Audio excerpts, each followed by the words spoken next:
السلام علیکم ورحمۃ اللہ وبرکاتہ۔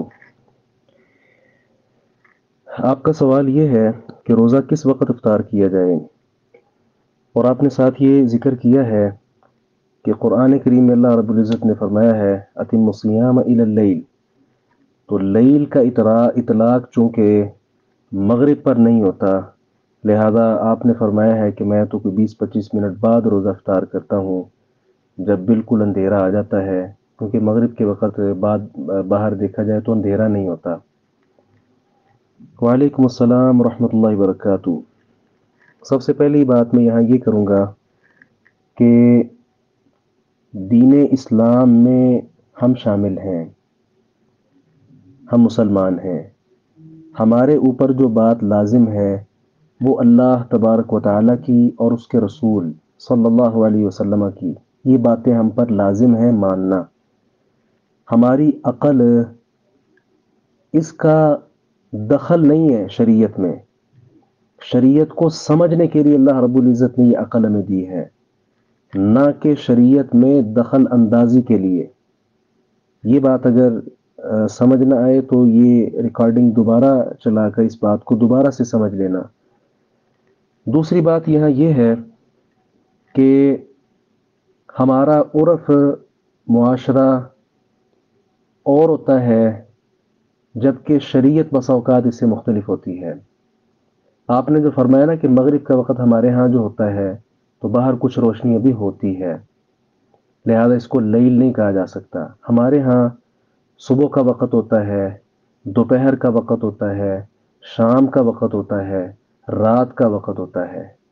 اچھا، بعض عرف ایسے بھی ہوں گے، جس طرح کہ میں یہاں لاہور میں بیٹھا ہوں، یہاں یہ عام ہے بات، یہ تو نماز عشاء کے بعد کو بھی صحیح سے رات نہیں سمجھتے، یہ تو رات 12 بجے یا اس سے بھی کہیں آگے چل کر سمجھتے ہیں کہ چلو اب رات ہوگی اب سوتے ہیں ہم۔ تو عرفوں کا اعتبار شریعت نے نہیں کیا، شریعت اپنی الگ چیز ہے۔ اچھا، اب یہاں تیسری بات یہ سمجھیں کہ آپ نے ذکر کیا کہ آپ ادھر سعودیہ میں ہیں، ماشاء اللہ تبارک اللہ، وہاں کی فیوز و برکات سے آپ سب مستفید ہوں۔ تو ہمارا دین چونکہ عربی زبان میں ہے، ہم سب سے پہلے، کیونکہ میں ابھی حدیث مبارکہ آپ کے سامنے پیش نہیں کر رہا ہوں، میں انشاءاللہ بعد میں کرتا ہوں، میں چاہ رہا ہوں کہ پہلے عرفی اعتبار سے اور لغوی اعتبار سے ہم بات کو سمجھ لیں۔ تو لغت عرب جو ہے اس میں کتاب ہے معجم الوسیط، نہایت یعنی شاندار اور بہت معروف کتاب ہے المعجم الوسیط۔ اس میں لکھا ہے لیل کیا ہوتا ہے۔ ایک ہے کہ لیل کی تعریف آپ کریں یا میں کروں یا کوئی اور کرے، ایک ہے کہ صاحب لغت جن کی عربی ہے، آپ وہاں بیٹھے ہوئے ہیں، آپ پاکستانی ہوں گے یا کسی اور ملک کے ہوں گے، آپ عربی تو نہیں ہیں، تو بات دین اسلام کی جو ہے وہ عربی میں ہے، تو عرب کی بات یہاں معتبر ہے، اس لیے اس نے لکھا ہے من مغربها الى طلوع الفجر، سورج کے غروب ہونے سے لے کر طلوع فجر تک اس پر اللیل کا اطلاق ہوتا ہے۔ گویا اذان مغرب سے لے کر اذان فجر تک کا جو سارا حصہ ہے اس کو اللیل کہا جاتا ہے۔ اب آگے ہم چلتے ہیں حدیث مبارکہ سے، جو سب سے اصل چیز ہے یہاں پر۔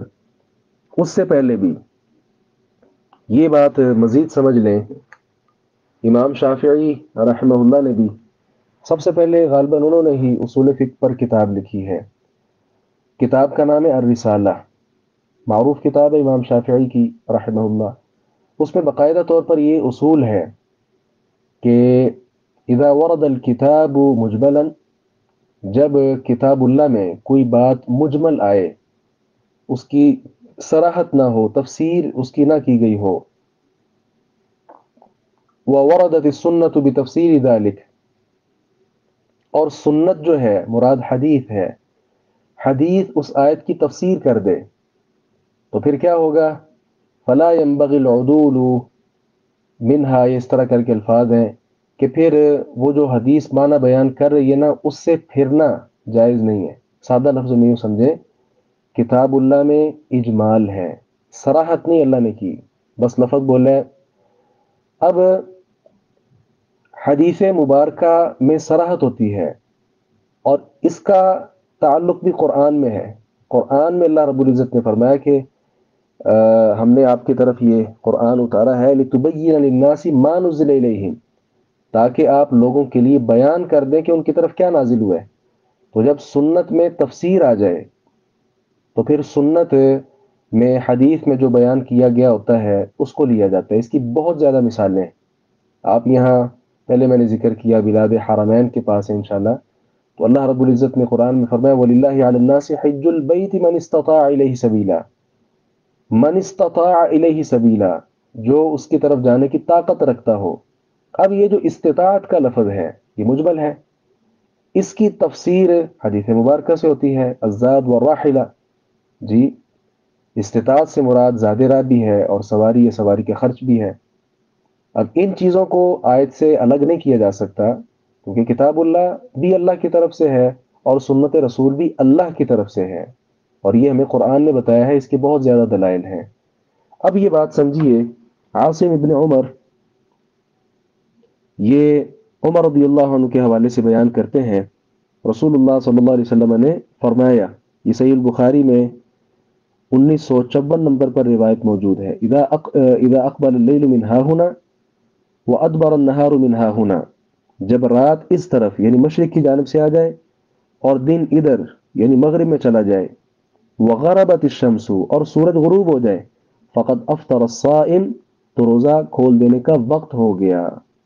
اب یہاں وغربت الشمس کا لفظ ہے کہ جب سورج غروب ہو جائے، تو سورج غروب ہوتا ہے تبھی اذان مغرب شروع ہوتی ہے۔ بھلے آپ کو کچھ ابھی روشنی نظر آ رہی ہے لیکن سورج تو غروب ہو گیا، سورج غروب ہونے کے ساتھ ہی جو وقت ہے وہ شروع ہو گیا۔ تو آپ نے جو ذکر کیا ہے نا کہ ابھی اندھیرا ہے یا اندھیرا نہیں ہے، اس کا تو ذکر قرآن میں بھی نہیں ہے۔ اتم الصیام الی اللیل، اللہ رب العزت نے یہ تو نہیں کہا کہ جب وہ اندھیرا ہوگا تو پھر آپ نے روزہ یعنی کھولنا ہے۔ اندھیرے کا لفظ تو اللہ تعالیٰ نے بولا ہی نہیں، یہ تو آپ کی اپنی تفسیر ہے۔ اللیل کس کو کہتے ہیں یہ آپ اپنی تفسیر کرنا چاہ رہے ہیں۔ میں نے کہا نہ آپ کی تفسیر معتبر ہے نہ میری معتبر ہے، تو میں نے لغت کے حوالے سے بھی ذکر کر دیا اور حدیث رسول صلی اللہ علیہ وسلم کے حوالے سے بھی ذکر کر دیا۔ اب اس کے ساتھ جو صحابہ کرام ہوتے ہیں نبی علیہ السلام کی سنت پر عمل کرنے کے حوالے سے ہم سب سے آگے ہیں۔ مزید سماعت فرمائیے گا، صحیح البخاری میں ہی ایک اثر جو ہے امام بخاری رحمہ اللہ نے یہیں پر 1954 نمبر روایت کے پاس ہی ذکر کیا ہے، جسے ابن ابی شیبہ نے اپنی کتاب میں موصولاً یعنی سند کے ساتھ بیان کیا ہے۔ اس میں الفاظ کیا ہے، وَأَفْطَرَ أَبُو سَعِيدٍ الْخُدْرِيُّ حِينَ غَابَ قُرْصُ الشَّمْسِ، جب سورج کی ٹکیا ڈوب گئی تو ابو سعید خدری رضی اللہ نے روزہ افطار کر لیا۔ یہی اصل وقت ہے، اس سے مزید تاخیر کرنا یہ مناسب نہیں ہے۔ اس کے متعلق بھی سماعت کیجئے گا، صحیح البخاری میں 1957 نمبر جو روایت ہے سہل ابن سعد رضی اللہ عنہ کے حوالے سے ہے، رسول اللہ صلی اللہ علیہ وسلم نے فرمایا لا يزال الناس بخیر ما عجل الفطر، میری امت کے لوگوں میں اس وقت تک خیر بھلائی باقی رہے گی جب تک وہ روزہ کھولنے میں جلدی کرتے رہیں گے۔ اور یہ بھی یاد رکھیے گا، روزہ میں تاخیر کرنا یہ یہود اور نصارہ کا چلن ہے، اور ہمیں تو ان کی مخالفت کا حکم ہے۔ رسول اللہ صلی اللہ علیہ وسلم نے فرمایا، سنن نبی داؤد میں 2353 نمبر پر یہ روایت ابو ہریرہ رضی اللہ عنہ سے ہے، لا يزال الدين ظاهرا ما عجل الناس الفطر لأن اليهود والنصارى يؤخرون۔ اس میں کس قدر صراحت ہے کہ روزہ میں جلدی کی جائے، کیونکہ روزہ میں تاخیر کرنا یہ یہود و نصارہ کا طرز ہے۔ اس ساری صراحت کے بعد مجھے انشاءاللہ امید ہے اپنے عزیز اور محترم بھائی سے کہ وہ انشاءاللہ اپنے اس عمل سے رجوع کریں گے اور خالصتاً کتاب اللہ اور سنت رسول کے مطابق جو بات ہے انشاءاللہ اس پر وہ عمل کریں گے۔ اللہ تعالی ہمیں اس کی توفیق عطا فرمائے۔ السلام علیکم ورحمۃ اللہ وبرکاتہ۔